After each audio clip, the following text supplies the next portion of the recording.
Well, joining me is the political analyst, probably the best analyst of American politics there is, Frank Luntz, who I'm glad to say is with me here in London. And across the pond, Fox News contributor and Outkick host Tomi Lahren. And by Michael Wolff, author of the phenomenally best-selling Fire and Fury Inside the Trump White House. OK, well, look, great to see you all. Michael Wolff, let me start with you. You know Trump as well as anybody. You wrote the devastating series of books about him. Can he wriggle off all these hooks, I guess, is the obvious question. Could you see a pathway now for Donald Trump to just barrel his way once again to the White House?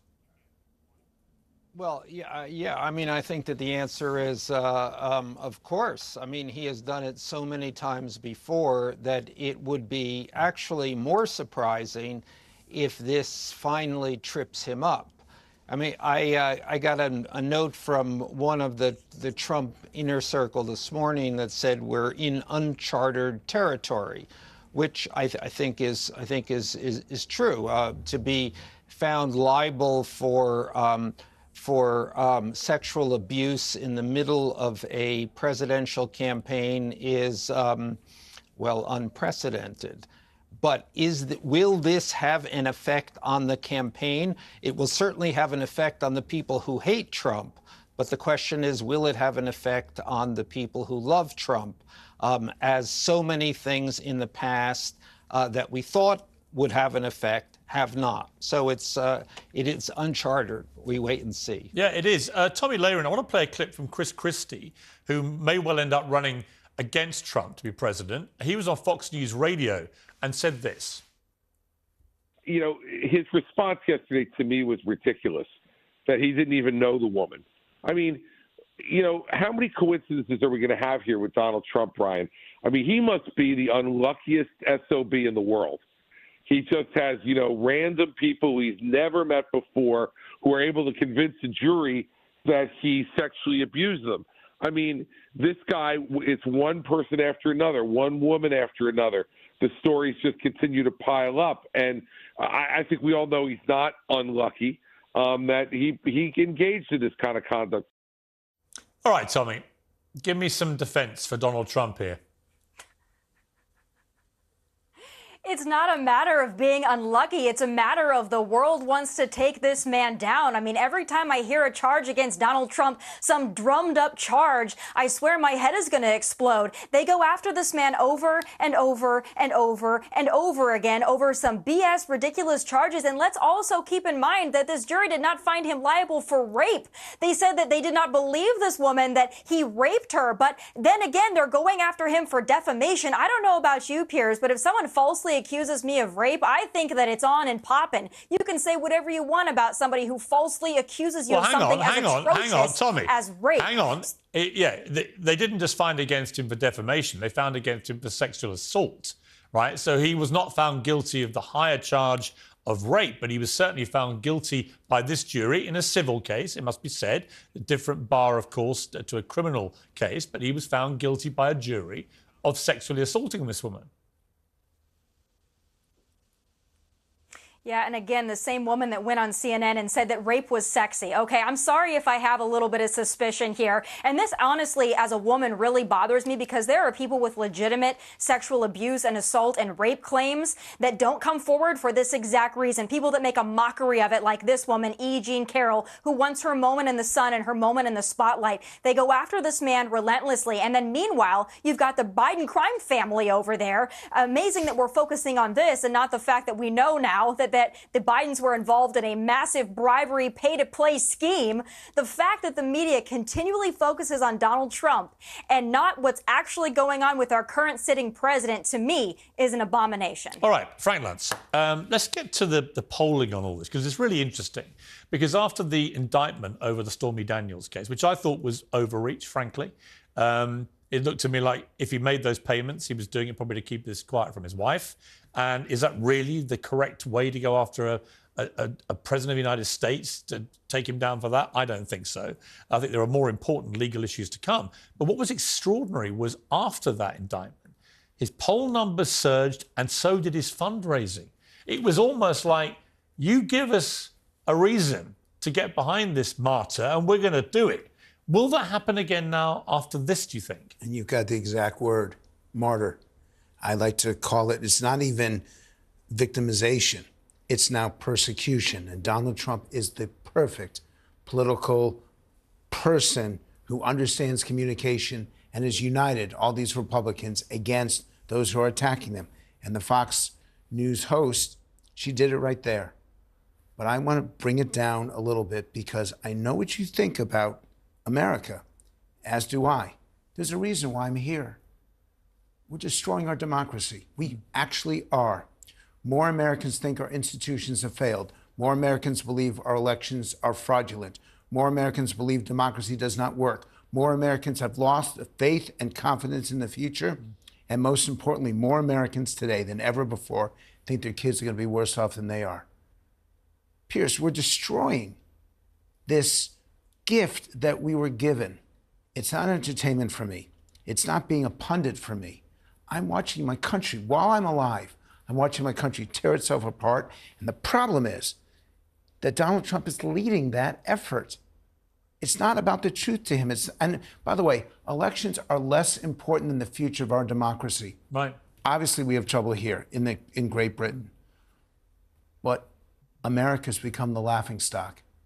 I mean, Michael Wolff, I have to say, a lot of the world is shaking their head, going, you've got 320 million people in America, and you have potentially a runoff again between two people, one of whom will be 82 if he wins the election, 86 by the end, who is already showing visible signs of senility. And the other one is already under criminal indictment, has just been found guilty by a civil jury of sexual assault, has a number of other legal threats coming down the line. A lot of people away from America scratching their heads going, how is it that it's going to be these two facing off to become the most powerful person in the world? Well, I hope you're not asking me to answer that question because I have no idea. I mean, it is kind of astounding. I mean, somebody was saying to me the other day, well, we always love a rematch. So is that part of this that we are seeing, and we now regard all of this as an incredible show, that these are all characters engaged in some kind of, I don't know, media event? And who is responsible for that? Well, Fox certainly has responsibility in that. All other cable channels have responsibility for that. But right now we have a debt ceiling that we cannot solve. Right. We have a budgetary crisis. We have a crisis in terms of our relationship with China. All of this is having a negative impact on actually getting things done. Well, you also, I think you have a paralyzed Washington in the sense that the first thought now for any side that loses an election is how to spend the next 4 years preventing whoever wins from doing anything. And this has been going on now for a long time. And I look at it and think, I'm not sure how you solve that problem. So you're correct. You're so correct. But then the question is, what does the media do in this process? Or are they playing, as Mike Wolff says, are they playing characters in this Broadway play? Well, take CNN tonight are going to be doing this big town hall. Caitlin Collins, one of their correspondents, will be interviewing Donald Trump in front of a lot of Republican voters, apparently. Big departure for CNN, who were full-on Trump bashing for a number of years.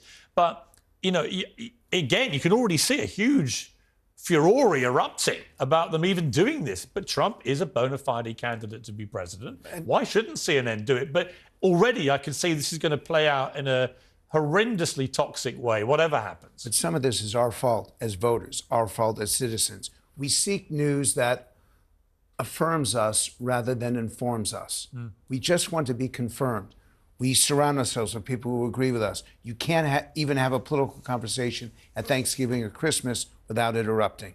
So the problem is, and by the way, I'm going to blame social media more than any other factor. No question. It's a poison. And it's time for Facebook and Google and all those companies to sit down and acknowledge the damage that's already happened and address it. Let me bring Tomi in. I mean, Tomi, the big question for me, for the Republicans, is I felt for a while the only way Joe Biden might be able to win in 2024 is if Donald Trump is his opponent again, because he's beaten him once. He knows he'll get the anti-Trump vote out. Trump has probably got the power to win the nomination for the party, but I'm not sure he can win enough independents, for example, to become president. Why would the Republicans willfully engage in an act of self-harm when you've got, for example, a candidate like Ron DeSantis, the Florida governor, who's been very successful? He's nearly half Trump's age. He hasn't got any of the baggage. I don't really get the strategy here. Well, you know, Piers, I'm sorry, not sure Michael, that was just true. Michael, that was for Tomi. I'll come to you for a response to Tomi. But Tomi, that one was for you. Can you hear me? Sure. Tomi, can you hear me? I don't think she can. That's the Who song. We're going to fix Tomi's ear because I don't think she can hear me. Michael, you answer then. Yeah, you know, I mean, I think what you point out is the weakness of the situation to suddenly posit Ron DeSantis, and that's the only person that the Republicans and the media establishment have been able to posit. Oh, Ron DeSantis can run against him and do well. But everything that we've seen, except in the local Florida election, Ron DeSantis is an incredibly untried and weak candidate. He's actually a bad retail politician, which is and against Donald Trump, one of the greatest retail politicians of all time. That is true. It's the only no caveat, contest. yeah, the only caveat I would put in that is that if you looked at the recent midterms, most of Trump's endorsements lost or did badly. And DeSantis was the standout Republican winner, taking a majority of 30-odd thousand to 1.5 million. I mean, he has got the scores on the board. Well, in Florida, but we've seen again and again and again and again in the history of presidential races, governors who can't step out of their own state. It's an entirely different skill set to deal with national media over local media and local media that and local political organizations. Yeah, that is true. Let me bring in Tomi. I was going to ask you about DeSantis, Tomi, but your ear fell out. So we've got your ear back. So I want to ask you about somebody else. George Santos strikes me as the only person where Donald Trump looks at him and goes, wow, now that guy, that is shameless. I interviewed him in New York recently, and we had this exchange. I've been a terrible liar. I mean, would you be prepared to say that? Sure. Like I said, well, I've been a terrible liar on those subjects. I've been a terrible liar, said George Santos. Well, he's now been arrested for being a terrible liar, and he's got, I think, 13 charges for his lies. But he says tonight, I'm not going to resign. He intends to return to Congress to vote tomorrow and intends to run for re-election. How is America, again, I ask you as a nation, you're speaking for your country here, how can someone like George Santos, who literally lies about whether the sky is blue, how can he still be operating in Congress? Well, again, because I am a conservative and a Republican, I don't stand up for people just because they are a conservative or Republican. So I'm not going to stand up for George Santos. I'm not going to defend him, right? I think we can do much better as a Republican Party, as conservatives. But I do find it incredibly interesting, Piers, that the rest of the mainstream media chose to run with the George Santos story today, which impacts very few people when you really look at it, instead of running with James Comer and House oversight over the Biden crime family, which I've been trying to address, because we could have potentially the then vice president, current president, taking money from foreign entities like China in the millions of dollars over a span of several years. But yet we're talking about George Santos. I'm not defending the man, but my God, you've got a man sitting in the White House who has not been held accountable for what his family has done, what his son has done. I really wish someone would talk about that. That has implications for our entirety of our national security. Right, and certainly, Frank Luntz, just finally, I mean, that there is a double standard about the way Biden is treated by the media, because a lot of the media do skew to the left.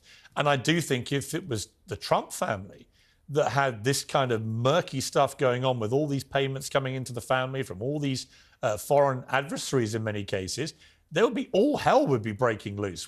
So I go back to your original point. Is this the best we can do? And that the ad that's going to kill Donald Trump in the end is going to be a middle-aged woman looking at her daughter who's turning 18 and asking her, is this the person you're proud of? Is this the person you find as a role model? Is this the best person we can put up for president of the United States? It's going to be asked as a question. This is not about entertainment. And my concern in this whole conversation is that we're trying to score political points. And I mean this. You know me. This is not about political points. At some point, you break your democracy. At some point, the public loses. Well, I do faith. think your point about social media, I do think it's got so tribal on social media. Facts no longer matter. All that matters is getting on your tribe's side and agreeing with whatever the tribe has decided is the agreed line. And facts are getting disintegrated. Got to leave it there. I could talk about this all day long, and it's great to have you here, Frank. Please come back soon. Michael, thank you very much over there across the pond, and thank you, Tomi. It's going to be fascinating to watch how this all plays out. But again, I asked the question I asked at the start. Really, America? This is the best you can do? Come on.